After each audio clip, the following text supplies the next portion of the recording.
Baik, Assalamualaikum warahmatullahi wabarakatuh. Kami dari kelompok satu akan menjelaskan tentang Introduction to System Analysis and Design. Artinya, yaitu pengantar analisis dan desain sistem.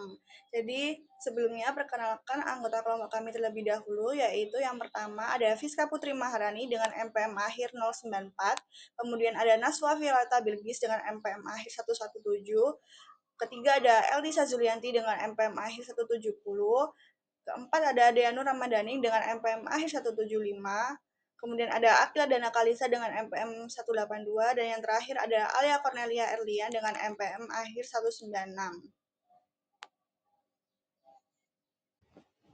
Baik, di sini saya akan menjelaskan tentang teknologi informasi.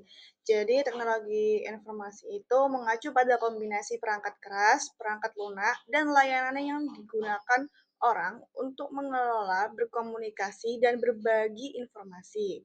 Jadi, perusahaan itu menggunakan informasi itu sebagai cara untuk meningkatkan produktivitas, menyediakan produk dan layanan berkualitas, mempertahankan loyalitas pelanggan, dan membuat keputusan yang tepat. Kemudian di sini ada perubahan sifat teknologi informasi. Jadi sejarah TI itu merupakan studi yang menarik tentang kemajuan dan pencapaian manusia. Penting bagi para profesional TI yang hidup dan bekerja di dunia yang dinamis ini untuk menyadari bahwa setiap kemajuan teknologi itu merupakan bagian dari proses jangka panjang yang seringkali membawa perubahan dramatis, tetapi tidak pernah benar-benar berakhir. Jadi IBM ini adalah contoh yang baik. Saat ini IBM itu adalah perusahaan global dengan ratusan ribu karyawan. Jadi keberhasilan ini tuh sebagian berkat adaptasinya yang terus-menerus terhadap lingkungan bisnis yang terus berubah.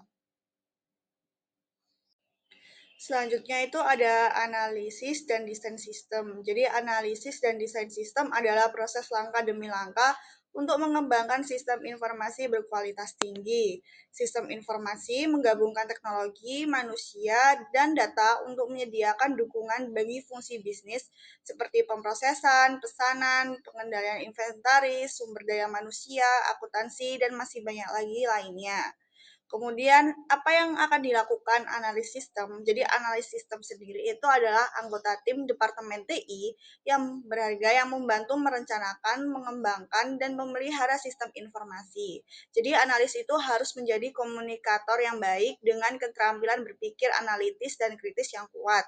Pada hari tertentu, seorang analis itu mungkin diminta untuk mendokumentasikan proses bisnis, menguji paket perangkat keras dan perangkat lunak, merancang layar input, melatih pengguna, dan merencanakan situs web e-commerce.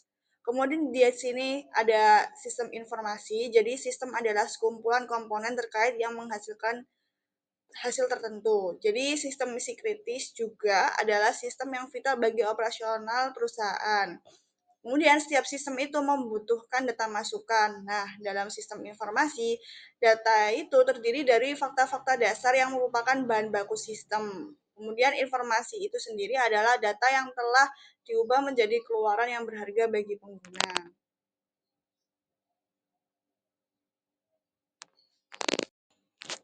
Selanjutnya yaitu sistem informasi itu memiliki 5 komponen utama, yaitu yang pertama hardware atau perangkat keras. Jadi perangkat keras ini terdiri dari segala sesuatu yang berada di lapisan fisik sistem informasi.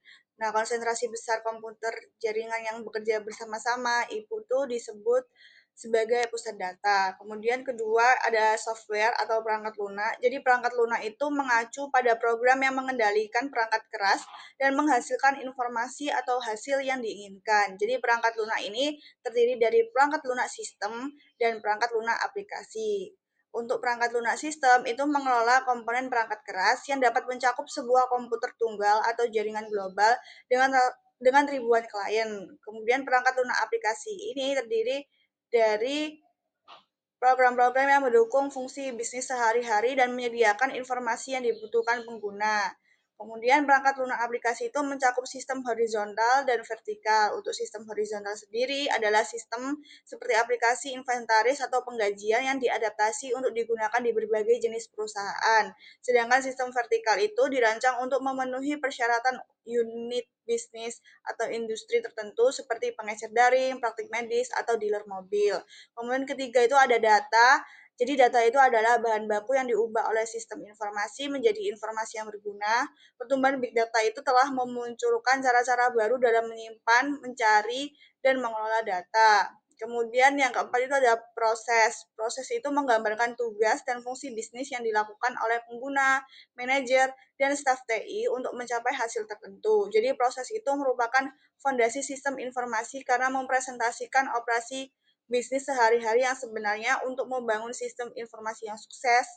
Jadi analis itu harus memahami proses bisnis dan mendokumentasikannya dengan cermat. Kemudian yang terakhir itu adalah orang. Jadi orang yang berkepentingan dengan sistem informasi itu disebut pemangku kepentingan. Jadi pemangku kepentingan itu meliputi kelompok manajemen yang bertanggung jawab atas sistem, pengguna, terkadang itu disebut pengguna akhir, di dalam dan di luar perusahaan yang akan berinteraksi dengan sistem dan staf TI, seperti analis sistem, pemrogram, dan administrator jaringan yang mengembangkan dan mendukung sistem.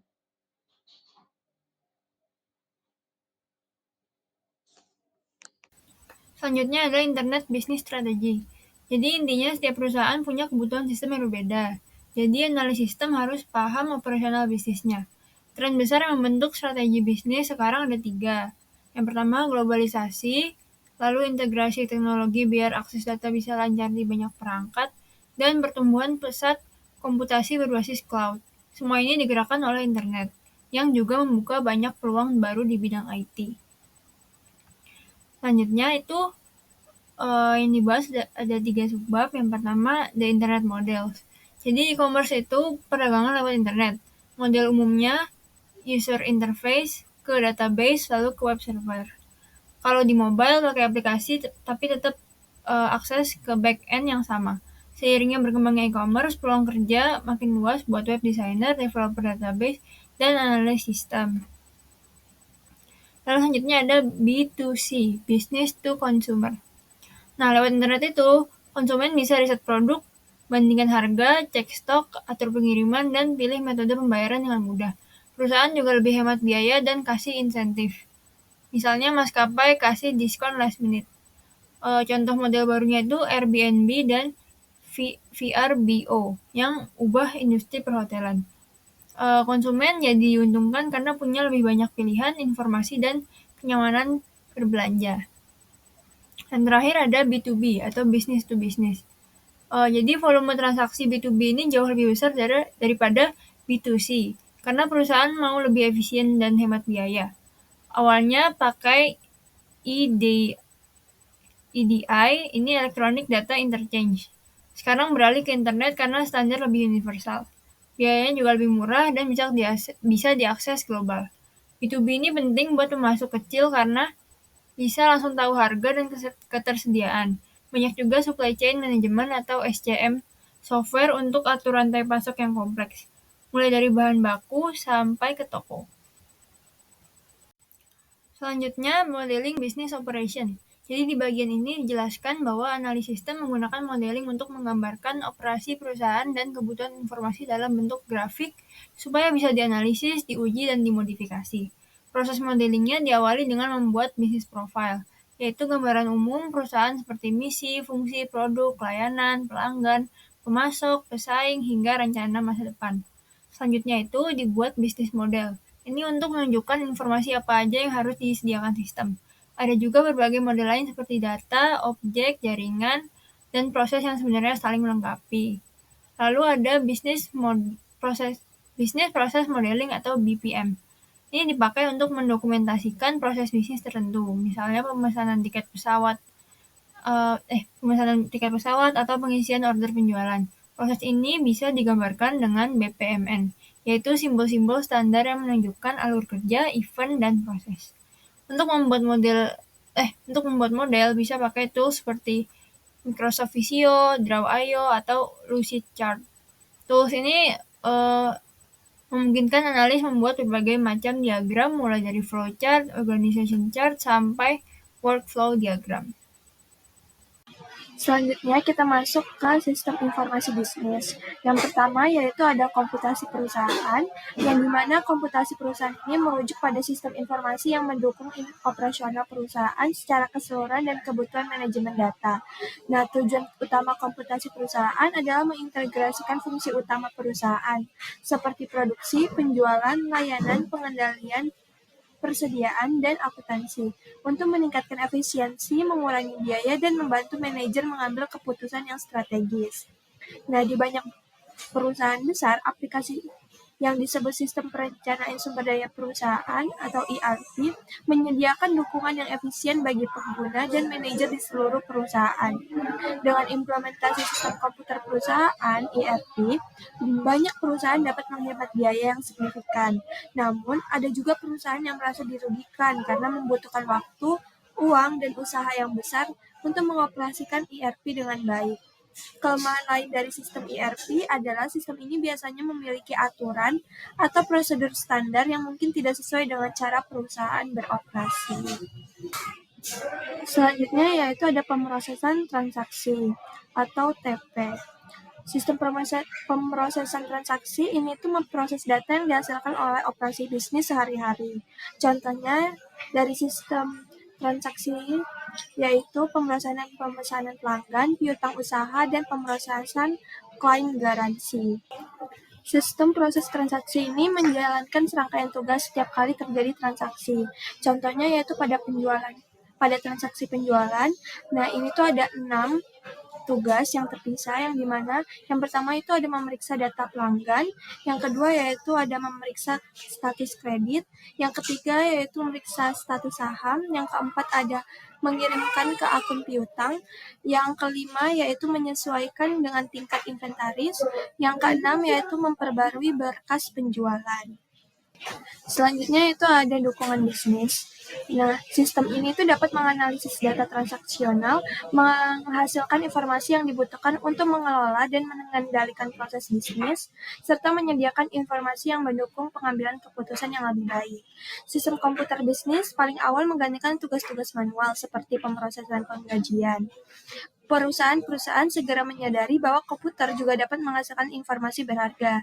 Nah, sistem ini bisa juga disebut dengan sistem informasi manajemen, karena pada dasarnya manajer yang menggunakan. Agar dapat bersaing secara efektif, perusahaan harus mengumpulkan data, produksi, penjualan, dan pengiriman, serta segera memperbarui sistem pendukung bisnis di seluruh perusahaan. Akuisisi data otomatis dapat dilakukan dengan menggunakan teknologi seperti identifikasi frekuensi radio, yang dimana ini tuh menggunakan gelombang radio frekuensi tinggi untuk melacak objek fisik. Selanjutnya yaitu ada pengelolaan pengetahuan. Sistem pengelolaan pengetahuan menggunakan basis data besar yang disebut dengan basis pengetahuan, yang memungkinkan pengguna menemukan informasi dengan memasukkan kata kunci atau pertanyaan dalam kalimat bahasa Inggris biasa. Sistem pengelolaan pengetahuan menggunakan aturan inferensi, yaitu aturan logis yang mengidentifikasikan pola dan hubungan data. Nah, salah satu contohnya yaitu situs web Wolfram Alpha, yang dimana mereka ini menggambarkan dirinya sebagai mesin pengetahuan komputasional. Situs ini memiliki antarmuka pengguna bahasa alami yang canggih, yang memahami pertanyaan pengguna di berbagai domain. Selanjutnya yaitu ada produktivitas pengguna. Contoh sistem produktivitas pengguna meliputi email, pesan suara, konferensi video dan web, pengolah kata, kalender otomatis, manajemen basis data, lembar kerja, penerbitan desktop, grafik presentasi, intranet perusahaan, dan sistem komputasi mobil terintegrasi. Sistem produktivitas pengguna juga mencakup groupware yang memungkinkan pengguna berbagi data, berkolaborasi dalam proyek, dan bekerja dalam tim. Selanjutnya yaitu ada asisten digital. Sistem ini merupakan kombinasi antara sistem manajemen pengetahuan dan sistem produktivitas pengguna, yang diperkuat dengan kemampuan kecerdasan buatan dan pembelajaran mesin. Sistem ini umumnya berbasis cloud dan dapat diintegrasikan ke dalam perangkat keras berbagai ukuran dan jenis. Yang terakhir yaitu ada integrasi sistem, di mana sebagian besar perusahaan memerlukan sistem yang menggabungkan pemrosesan transaksi, dukungan bisnis, manajemen pengetahuan, dan fitur produktivitas pengguna.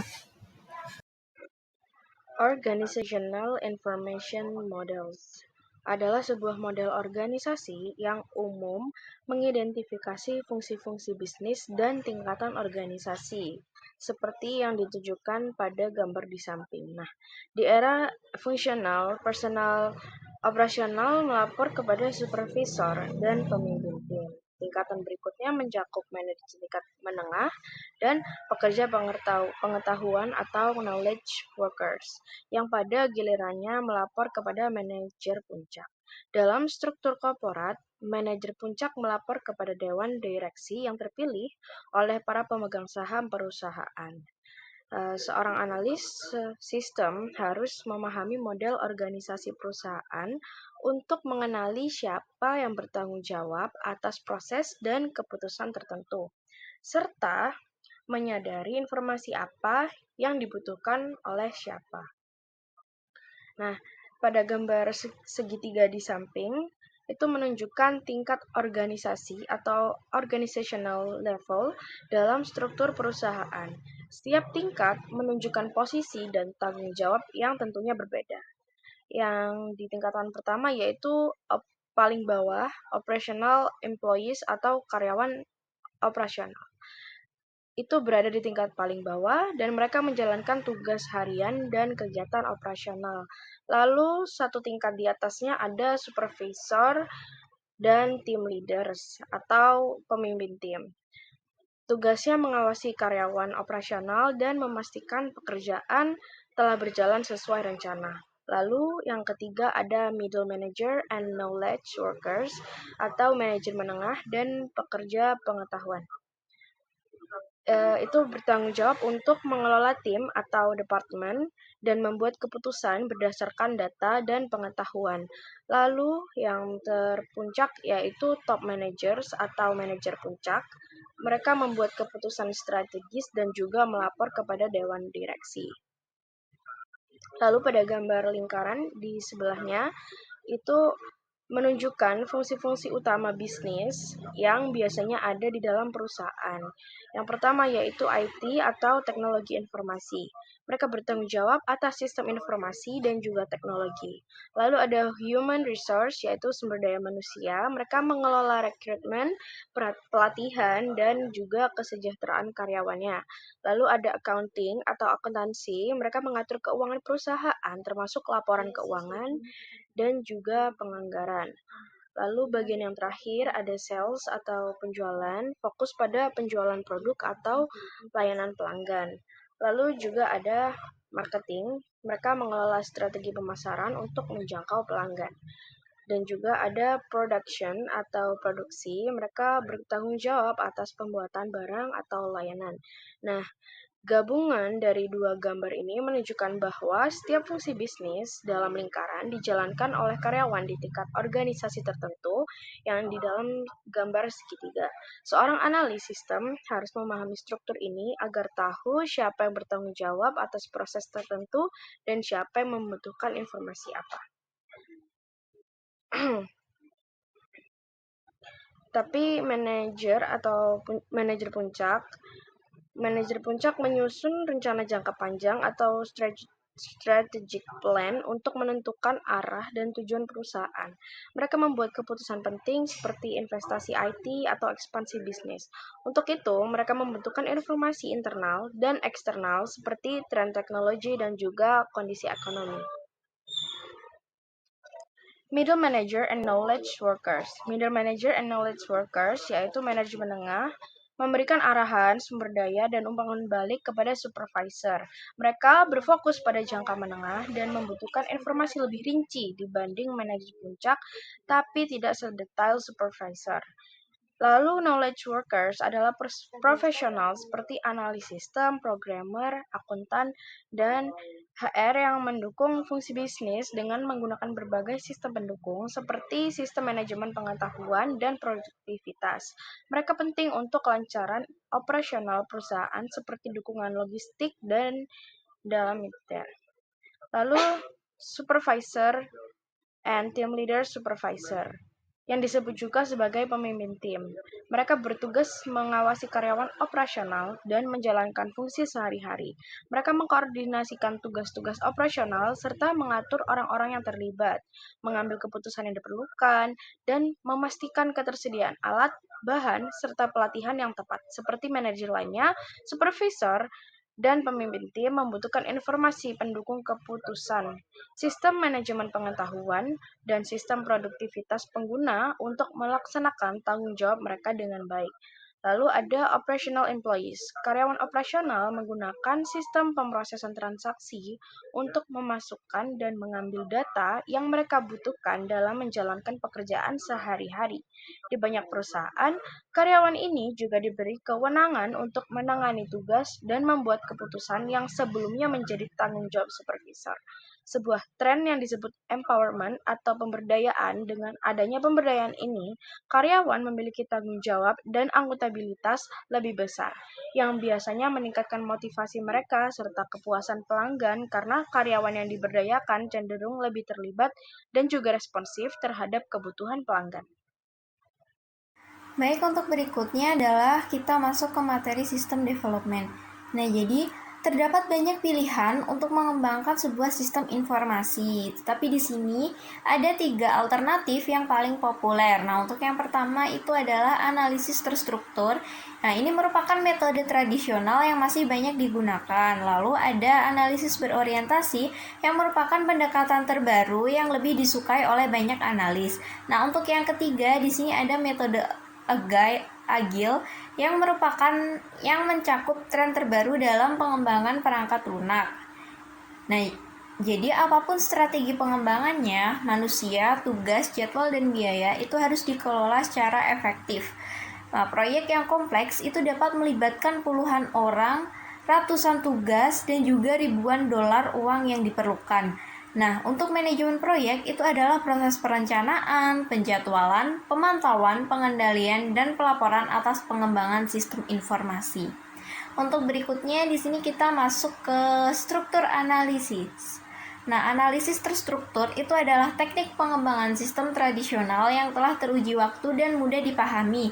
Analisis terstruktur menggunakan serangkaian fase yang disebut dengan SDLC untuk merencanakan, menganalisis, merancang, dan mengimplementasikan serta mendukung sistem informasi. Nah, model proses menunjukkan data yang mengalir masuk dan keluar dari proses sistem. Di dalam setiap proses, data masukan itu ditransformasikan oleh aturan bisnis yang menghasilkan keluaran. Nah, di sini ini ada gambar yang menunjukkan sistem pendaftaran siswa di sekolah. Nah, di sini ini prosesnya itu dibuat menggunakan perangkat lunak visible analysis case. Nah, model yang merepresentasikan sistem pendaftaran sekolah ini tuh disebut dengan DFT atau data flow diagram karena menggunakan berbagai simbol dan bentuk untuk mempresentasikan aliran data, pemrosesan, dan juga penyimpanan. Nah, analisis terstruktur menggunakan SDLC untuk merencanakan dan mengelola proses pengembangan sistem. SDLC itu menjelaskan aktivitas dan fungsi yang dijalankan oleh semua pengembang sistem. Apapun pendekatan yang mereka gunakan dalam model waterfall, hasil dari setiap fase disebut deliverable yang mengalir ke fase berikutnya. Nah, model SDLC itu biasanya mencakup 5 langkah. Nah, yang pertama itu adalah perencanaan sistem, lalu yang kedua analisis sistem, yang ketiga adalah desain sistem, lalu yang keempat implementasi. Nah, yang kelima adalah dukungan dan keamanan sistem. Untuk berikutnya di sini ada analisis berorientasi objek. Sekumpulan objek perangkat lunak yang mempresentasikan orang, benda, transaksi, dan peristiwa nyata. Nah, dengan menggunakan bahasa pemrograman orientasi objek, seorang programmer kemudian menulis kode yang menciptakan objek-objek yang ada. Nah, di sini gambar yang tertera Pada slide itu menunjukkan model pengembangan orientasi objek di mana tugas perencanaan, analisis, dan desain berinteraksi untuk menghasilkan prototipe yang dapat diuji dan diimplementasikan. Hasilnya adalah model interaktif yang dapat secara akurat menggambarkan proses bisnis dunia nyata. Nah, untuk selanjutnya di sini ada metode agile. Metode agile yang berupaya mengembangkan sistem secara bertahap dengan membangun serangkaian prototipe dan terus menyesuaikannya dengan kebutuhan pengguna. Seiring berlanjutnya proses agile, pengembang merevisi, memperluas, dan menggabungkan versi-versi sebelumnya ke dalam produk akhir. Pendekatan agile itu juga menekankan umpan balik yang berkelanjutan dan setiap langkah tambahan dipengaruhi oleh apa yang telah dipelajari pada langkah-langkah sebelumnya. Nah, yang berikutnya di sini ada prototyping. Jadi, prototype adalah versi awal dari suatu sistem informasi yang berfungsi. Layaknya produsen pesawat yang menguji desain baru di terowongan angin, analisis sistem membangun dan mempelajari prototipe sistem informasi. Salah satu kelemahan dari pembuatan prototipe itu adalah keputusan penting yang mungkin dibuat terlalu dini sebelum permasalahan bisnis atau IT dipahami secara menyeluruh.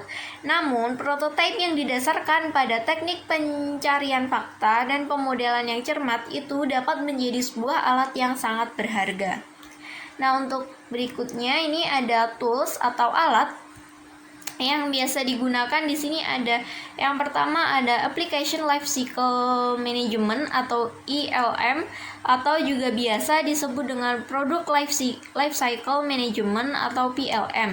Nah, lalu ada Integrated Development Environments yang atau IDE dan ada Computer Aided System Engineering atau CASE atau juga biasa disebut Computer Aided Software Engineering. The Information Technology Department. Departemen IT terdiri dari beberapa bagian utama, yaitu pengembangan aplikasi yang memimpin proyek sistem dengan tim yang terdiri dari pengguna, manajer, dan staf IT.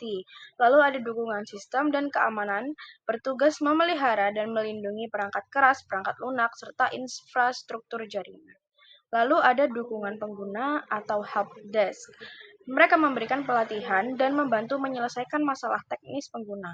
Lalu ada administrasi database, yaitu mereka mengolah desain data, keamanan, dan juga cadangan data. Lalu ada administrasi jaringan. Mereka mengatur perangkat keras, perangkat lunak, keamanan jaringan, dan akses pengguna. Lalu juga ada dukungan web. Mereka mengelola halaman web, lalu lintas, dan aplikasi berbasis web yang terpenting terutama untuk perusahaan e-commerce. Lalu juga ada quality assurance atau QA. Mereka bertugas menguji dan memastikan kualitas perangkat lunak, biasanya sebagai tim terpisah yang melapor langsung ke manajemen IT. Setiap bagian memiliki peran penting untuk menjaga sistem IT berjalan lancar dan aman. Baik, materi selanjutnya ada the system analyst. Yang pertama ada role. Jadi, role sendiri adalah seorang sistem analis yang berperan penting dalam mengembangkan sistem IT yang sesuai dengan kebutuhan bisnis. Mereka bertindak sebagai penghubung atau penerjemah antara pengguna dan programmer dengan menggunakan berbagai model, diagram, dan decision tables agar kebutuhan bisnis bisa diubah menjadi solusi teknis yang jelas.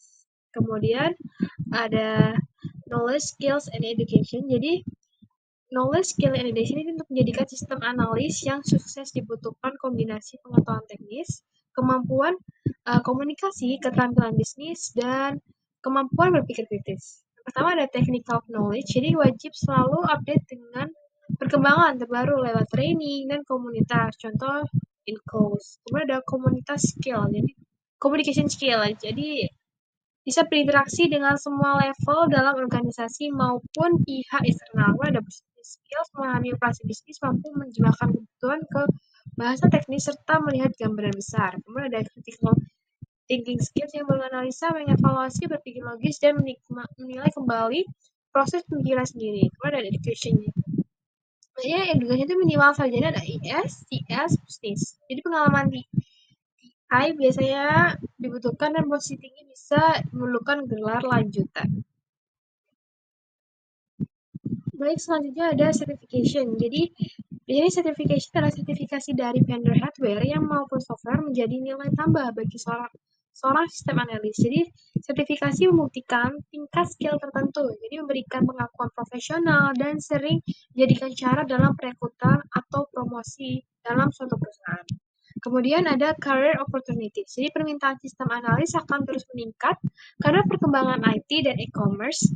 Tugas dan peluang mereka dipengaruhi oleh job title, struktur organisasi perusahaan, ukuran perusahaan, hingga budaya perusahaan. Selain itu, faktor gaji, lokasi, dan prospek pertumbuhan juga harus diperhatikan sebelum memilih karir. Jadi, corporate culture menjadi aspek penting karena dapat mengaruhi kenyamanan kerja dan kesuksesan dalam melaksanakan. Kemudian ada trends in IT. Jadi, sistem analis juga harus mengikuti tren teknologi karena berdampak besar pada bisnis. Dan beberapa tren utama adalah agile methods yang menekankan fleksibilitas dan interaksinya. Kemudian ada cloud computing yang menyediakan sumber daya virtual dan scalable-nya. Dan big data dan data science untuk mengelola database besar dengan machine learning dan predictive analytics. Kemudian ada mobile device dan BYOD yang menjadikan smartphone sebagai perangkat utama. Dan produk versus layanan yang kini cenderung digabungkan oleh perusahaan dan sosial media yang memberikan pengaruh besar terhadap bisnis dan masyarakat.